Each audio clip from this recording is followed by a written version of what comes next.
If there's one thing we've learned about business and life, it's that people are the X factor. They constantly surprise us, both in amazing ways and not so much. We're Ben and Syya, and welcome to the Gnaw on This Business Bites podcast. This show is all about real life things we all deal with every day, how they relate to business, and how to make some sense out of our daily chaos. Welcome to the show.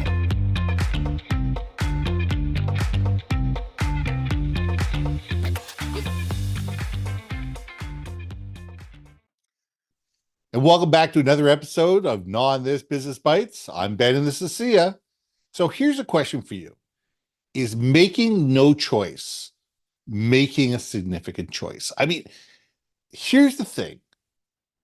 We all may have choices to make. You know, do we go left? Do we go right? Do we go up or do we go down? Do we buy? Do we not buy? And a lot of times we just don't make a decision. We just say, you know, I'm just not going to make a decision. There's just too many decisions to make. I can't do anything. But by not making a decision, are we making the right decision? By being in that position of either apathy or atrophy, are we putting ourselves in a place where we're putting ourselves behind the eight ball? Now, Syya, I want to hear your opinion on this. So let's gnaw on this. Okay, so it's so funny because when you pose a question of like, is no decision a decision, right? Yeah. And I would venture to guess everyone that's listening, literally like give us like an applause on the LinkedIn or for on YouTube, like give us a heart emoji, okay? Which is when you hear that, I bet you 99% was like, well, duh, no decision is a decision. Like, is this a silly question or what? But when you dig deep into it and really think about it, this really hits home for me, okay? Yeah. Because I knew deep down inside when I had first left corporate America, I knew I needed to go a year prior to at least. I was on my way out, okay? But I made no decision because you know why? Mama got paid. Mm-hmm. But at what cost? Sales isn't rocket science, okay, people, and you do make good money from it, but it is stressful at times because it's Very especially much if you're a publicly traded company, it's every 90 days, what have you done for me lately mentality, right? So it really hits home for me because I did nothing and then I had the opportunity to leave, if you know what I'm saying.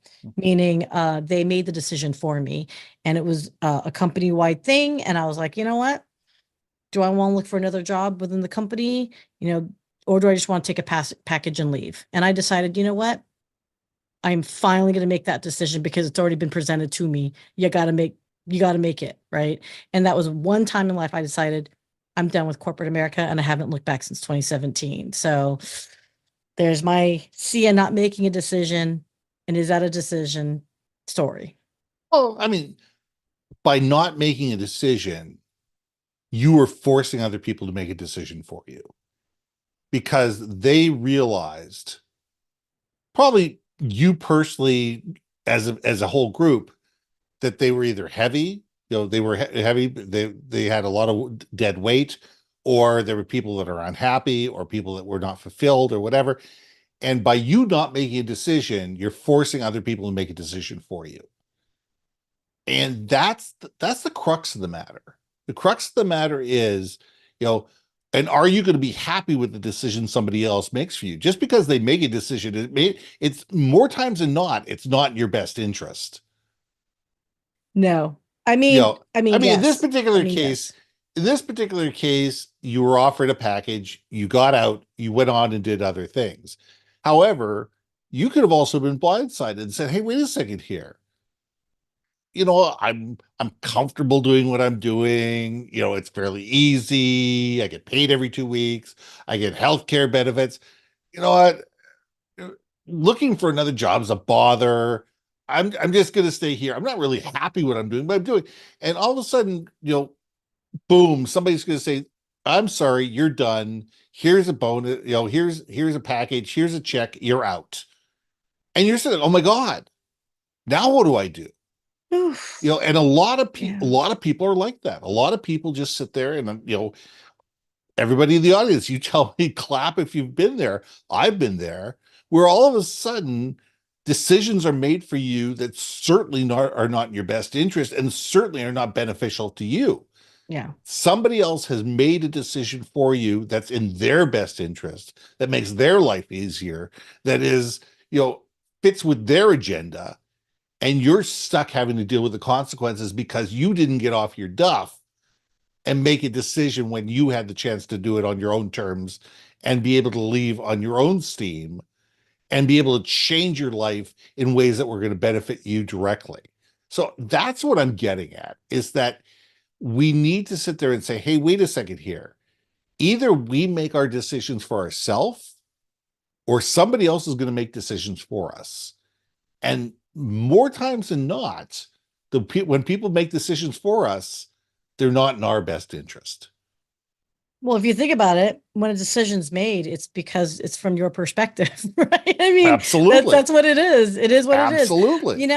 Look, you and I have talked to many people, whether they are, and we're at that age too, where we've got colleagues that are now looking at their exit of working for corporate, like working for the Yep. man, if you will. There's quite a few that are like, I'm going to be an individual contributor to the end, and that's fine. There's nothing wrong with that. But there are many people that are like, well, wait a second.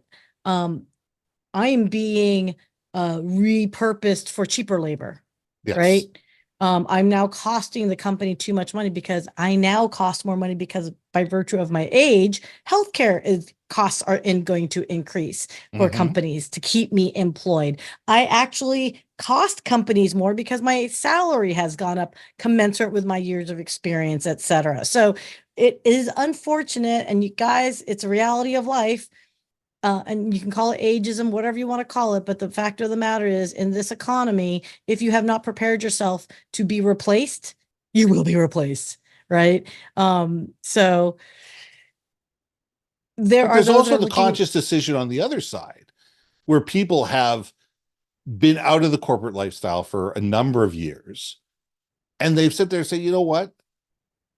I'm done with this. I'm done with having my own banner. I'm done with the day-to-day sales. I'm done with the accounting and worrying about accounts receivable, accounts payable, checks, and all that kind of stuff. I'm ready to just go off and say, hey, listen, here's my zone of genius. Yeah. This is what I do really well. I want to do this within a group, and I know that it's not going to be perfect. I know that the situation is not going to be ideal. I know there's going to be decisions that are going to be made that I'm going to disagree with. But I know that every 2 weeks, a check shows up. I know that I get holidays that I could actually take. I know that there's healthcare benefits where there weren't any before. So it's not just the fact of anything, it's just that we need to understand, where are we in our stage of life? Mm. And if Yeah. we don't start sitting there going, what do we want next? What is next for us? Where do we want to be? What's going to make us happy? What do we want to do? And how long do we want to do it for? And what does that ideal look like? We're going to be stuck doing whatever we're doing, and we're going to get more and more miserable about it. So I think that we need, as individuals, to decide what is going to make us happy moving forward. What's going to fulfill us? What's going to give us a sense of purpose and fulfill our desires and get us, so when we wake up in the morning, we're going to be happy doing what we're doing. So that's the conscious decision, because if we don't do that, then somebody's going to force us into a deep, dark hole. Look, you got to know what your priorities are, right? Because Absolutely. if your priority is to make money, then you know what? You will find a way to suck it up, buttercup, Mm-hmm. right? If your priority is for self-fulfillment, then maybe the monetization, component diminishes, right? Because look, if we all were able to pay, 7 figures to do what we want to do, for fun, everyone would be doing it, right? It'd be So, awesome. heck yeah. Actually, you know what it reminded me of? There's a story, and I can't remember it, but it's an anecdote. I'm sure we've heard it in different times, places like a urban legend, but there was like a story of a guy that was, or a gal that was like a physicist, for example, and they got burnt out on their job. ended up taking a job to be a mail carrier, Mm-hmm. made a lot less money, but the happiest that person could ever be, because what would happen is after they did their runs on the mail runs, they had the opportunity to just open a book and sit in the mail car, take a break, and that's what their passion was, to learn. Yes. So they kept learning about the laws of physics and the world and universe and all that. Still got paid, but they were no longer in that stressful environment of having to be a quote, physicist. They could still do what they wanted to do. I've always loved that story because it's a reminder of reprioritization to help you make those decisions, right? Yes. Unfortunately for me, in my personal situation, it was made for me, but I was getting there. I didn't get there fast enough. Right. Right. And that, again, priority for me at that time was suck it up, buttercup, make the money. But, at some point you can only be bought for so long, at least for me. You can only be bought for so long. I think that we need to decide, as you said, what are our priorities? Our job doesn't have to be our purpose in life. Our job doesn't have to be the thing that gives us self-gratification and gives us insight. We can go home and do flower arrangement or play golf in the afternoon or on weekends or go hiking, or there's 1,000 other things that we can do that sit there and say, you know what? I work so I can do X. We don't have to have our best friend be in the workplace with us. We don't have to like everybody. We have to be respectful for everybody. We have to be polite to everybody, but not everybody has to be our best friend. And we need to realize that no work experience, doesn't matter if you work for yourself or you're somebody else, is perfect. Yep. But we need to sit there and say, if we're just doing something because it's safe and because we know what we're doing, and sooner or later that's going to change. Sooner or later, if we decide, hey, listen, I'm just going to keep doing what I'm doing because I know what I'm doing, and if I change anything, bad things are going to happen. Guess what? Bad things are going to happen. Self-fulfilling prophecy. It is a self-fulfilling prophecy, and we need to sit there as human beings and realize that, it's about looking at saying, what are our priorities in life, and realizing that you don't have to get it all fulfilled from work. And you don't have to get it all fulfilled from, and your purpose and your raison d'etre, your reason for being doesn't have to be what you get paid to do. Sometimes you just do what you do to make enough money to be able to do what you want to do. And it's not counterintuitive. Nope. I'm living embodiment of it, people. Absolutely. Just saying. That's right. You could go to rock concerts the rest of your life. I mean, if you could, pick up the ideal life, you could just go to rock concerts the rest of your life. And that's where I think I missed my calling as being like a legit music journalist to justify that, right? It's not too late. Hey, it's not true. It's not too late. And that's the thing, is we all have the ability to change. We all have the ability to sit there and say, you know what, this isn't working. Why isn't it working?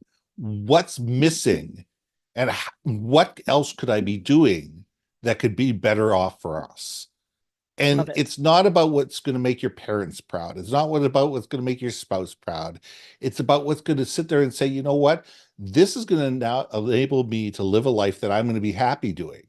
And sometimes, you know what, you take a job where you make a lot of money and soul sucking because it allows you to do something else that you really, really, really want to do. And that's okay too.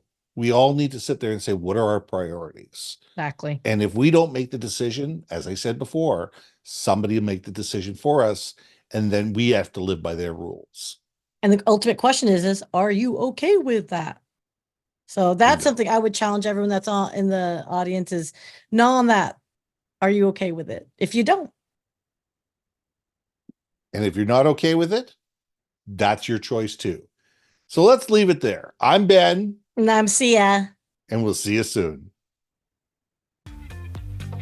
Hey. Thanks for listening to another episode of Not On This, Business Bites. If you liked what you heard, we most humbly ask that you like, share, and hit that subscribe button. And if you want to communicate more effectively within your organization, contact Ben at yourbrandmarketing.com or me at brilliantbeammedia.com. We can help you build your community, brand awareness, and personality through digital content and podcasting. We cannot wait to hear from you. So see you next week for another episode of Not on This Business Bites.